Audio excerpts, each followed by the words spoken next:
ও কি হয়েছিল ওই দিন? কি কি ঘটনাটা কি? ঘটনাটা হয়েছে ঘরে পাখি জ্বালাই নিয়ে গেছে।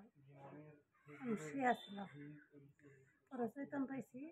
চৈতন পেয়ে ধেরিয়ে খাট নড়তাছে সমানে, খাটের তলমান মনে হয় হান্দাইছে। হ্যাঁ, তারপরে খাটের নিচে থেকে বাইরে এলো, খাটের নিচে থেকে বাইরে সমানে কোবা বাঁধিল। কে? আনোয়ার। আর আনোয়ার কোবা বাঁধিল, মনে করেন জানতে ঘরে বাতি নিয়ে নিয়ে বাতি জ্বালাই গেছে। পরে লিমন আবার খাটে বয়ে রয়েছে, দৈনিক একটা খাট আছে, ওই খাটে বয়ে রয়েছে। আমার সমানে কোবাইতেছে।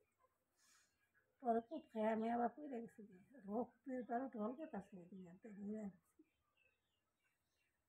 আর এখন ধুয়ে লয় দেখলাম না, আর দেখাই নেই। পরে আবার মেলা করে আমি বসছি। আনোয়ার কিছু লাগে আপনার? আনোয়ার নাতিন নাকি, উকিল নাতি। আর ওর নাম লিমন। লিমন ভাতিজা। ওর এরকম করার পিছনে কারণ কি? কারণ কি সেটা তো কহবো না, আমার নাকি তো কোনো শত্রু না। আচ্ছা, পরে পরে কি হইল? পরে ওরা গেছে, ওরা হুমকি দিছে, কয় কাউটেন কহাবি না, কাউটেন কহাবি না, তোর যে মারলাম যদি কস তাহলে তোর পোলা দেশে মেরে হলাম। পরে আমার কিছুই তো নাই, ওই করে আরো কিছু নিছে? ওরা কিছু নিছে?